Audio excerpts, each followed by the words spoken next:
آپ کی بات قطع کلامی معاف. اب چونکہ میں کچھ جسارت ایسی کروں گا, میں نے جیسے آغاز میں کہا تھا آپ ایک سیاسی فورس اور طاقت کے طور پر بھی آپ کی جماعت سامنے آئی ہے, تو پھر میں آپ سے کچھ اجازت ضرور چاہوں گا کہ کچھ سخت سوالات بھی, کچھ چپتے سوالات بھی میں آپ سے ضرور کروں. مجھے امید ہے کہ آپ ان کا خندہ پیشانی سے جواب بھی دیں گے.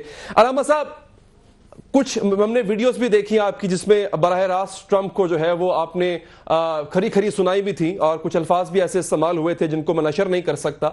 اگر میں یہ دیکھوں کہ کل کو تحریک لبیک کو موقع ملتا ہے آگے آنے کا, تو تحریک لبیک کی کیا خارجہ پالیسی یہی ہوگی؟ کیا وہ اسی طرح سے سفارتی تعلقات کو ڈیل کیا کریں گے جن میں سخت زبان, یہاں تک کہ گالیوں تک کا عنصر نمایاں ہوگا؟ قبلہ بات یہ ہے کہ جب ہماری حکومت آئے گی نا, تو پھر ہماری خارجہ پالیسی جو ہے وہ اسلام کے تابع ہوگی. اور میرے آقا و مولا نے خود بھی حکومت فرمائی ہے, چاروں خلفاء نے بھی کیا ہے, بہادر شاہ ظفر تک ہمارا دبدبہ رہا ہے, خلافت عثمانیہ تک رہا ہے. تو اگر ہمارے کوئی دو جملے سخت ہو جاتے ہیں تو اس کا مطلب یہ تھوڑا ہوتا ہے کہ پورا نظام ہی الٹ پلٹ جائے گا. یہ باتیں نہیں ہیں. انشاءاللہ جب ہمارا نظام آئے گا تو دنیا علامہ صاحب, میں فرض بالمحال میں ابھی یہ کہتا ہوں کہ میں آپ کو ووٹ دینا چاہتا ہوں, میں یہ کہتا ہوں کہ میں آپ کو ووٹ دینا چاہتا ہوں, اس کے لیے میں یہ ضرور جاننا چاہوں گا کہ تحریک لبیک یا رسول اللہ صلی اللہ علیہ وسلم کی معاشی پالیسی کیا ہوگی, کیونکہ جو ملک معاشی طور پہ مضبوط نہ ہو وہ خارجی طور پر جو ہے کچھ نہیں کر سکتا.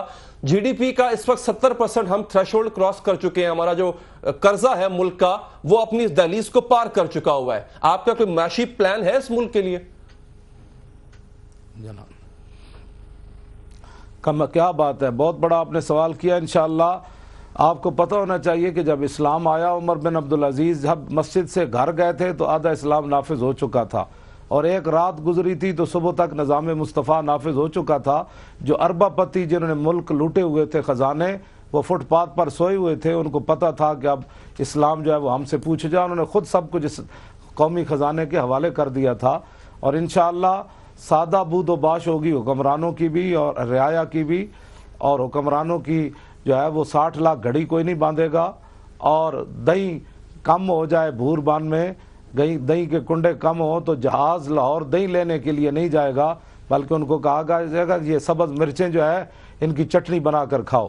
علامہ صاحب دیکھیں, میں ایک بلکہ انتہائی ادب کے ساتھ, یہ خطیبانہ جملے لگتے بہت اچھے ہیں, لیکن اگر میں ایک لیڈر سے بات کر رہا ہوں تو میں ایک پلان ایکسپیکٹ کروں گا, امید رکھوں گا کہ مجھے وہ پلان بتائے گا. قرضے کیسے واپس کریں گے جو اس حد تک پہنچ چکے ہیں کہ آپ کا ملک دیوالیہ ہونے کے قریب ہے؟ تو خطیبانہ جملے تو کام نہیں آئیں گے نا سر. نہیں, وہاں خطیبانہ تھوڑے جملے تھے, وہاں تو اب تو حالات اس طرح کے نہیں ہیں. وہاں تو لوگ اپنے مخالفین کی قبروں کو ہڈیاں بھی نکال کر ان کے درے مارتے تھے. کیا کرتے آپ؟ اسلام بڑا ایک برکت والا نظام ہے, کوئی چل کر دیکھے تو صحیح نا. اب باتیں تو نہیں نہ صرف کرنی سی, یہ بل پاس ہونے سے اسلام تھوڑا آئے گا. یہ بل جی پاس ہوا, اب اسمبلی کے پاس جائے گا, اسمبلی اس بل کو کیا پاس کرے گی؟ جو خود کروڑوں اربوں کے قوم کے لٹیرے ہیں وہ کیا پاس کریں گے کہ اسلام آئے؟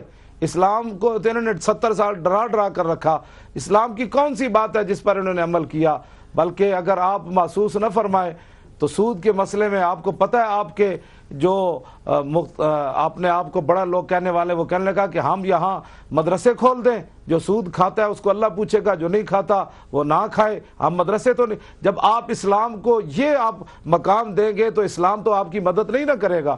اسلام تو اسی وقت مدد کرے گا کہ جب آپ کے پاس 8 تلواریں بھی ہو تو آپ بدر کی طرف چل پڑے. فرشتے تو تب آئیں گے نا.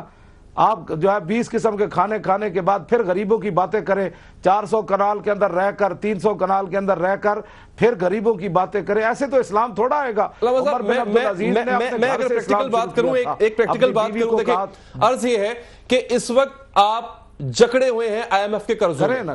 کریں آپ اگر آپ کے پاس حکومت یا اختیار آتا بھی ہے اور اگر اپنی پالیسی آپ تبدیل بھی کرتے ہیں کہ جناب ہم نظام تبدیل کریں گے, تب بھی آپ نہیں کر سکتے کیونکہ آپ نے اتنے ملکوں کا اور آئی ایم ایف کا قرضہ دینا ہے, وہ آپ کو اپنی شرائط پر چلائیں گے. اس کا کوئی لاہ عمل, آپ الیکشن میں جا رہے ہیں علامہ صاحب, آپ کی تھوڑے عرصے بعد جماعت الیکشن میں جا رہی ہے.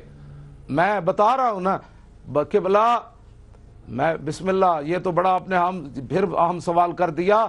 دھرنے کے اندر آپ نے فیض آباد دیکھا کہ قوم نے کروڑوں روپے کی وہاں چیزیں لا کر ہمیں دی, کروڑوں روپے کی, یعنی رضائیاں, بسترے, کھانے, اور پورے ملک میں جہاں دھرنے ہوئے سب لوگوں نے مجھے بتایا کہ لوگ قبلہ ہماری قرضہ بچیوں نے 70 ارب اپنے ڈالر ہو جہیز گیا کے ہے، بسترے اور کمبل بھی لا کر وہ روڈوں پر رکھ دیے۔ عوام کے چند پیسوں سے نہیں دیا جائے گا۔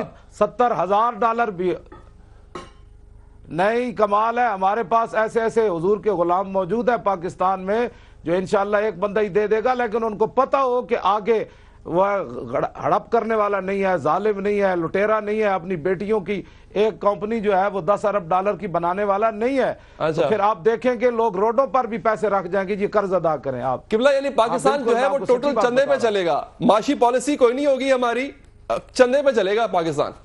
چندے پر نہیں چلے گا، ایسی برکات آئیں گی، ایسی حضور برکات آئیں گی اسلام کی، جب اب چل کمال ہے، اسلام تو خود رحمت والا نظام ہے نا، تو جب زمین وَلَوْ أَنَّهُمْ أَقَامُوا التَّوْرَاةَ وَالْإِنْجِيلَ وَمَا أُنزِلَ إِلَيْهِم مِّن رَّبِّهِمْ لَأَكَلُوا مِن فَوْقِهِمْ وَمِن تَحْتِ أَرْجُلِهِمْ، اللہ تعالیٰ نے فرمایا کہ اگر وہ تورات اور انجیل کا نظام قائم کرتے نا تو آسمان بھی اپنے برکت کے دروازے کھول دیتا اور زمین بھی اپنے خزانے اگل دیتی۔ تو تورات اور انجیل کے نظام سے یہ برکت ہے، تو محمد عربی کے قرآن جب آئے گا تو بتائیں آسمان کتنی برکتیں نازل کرے گا اور زمین کتنے خزانے باہر لا دے گی۔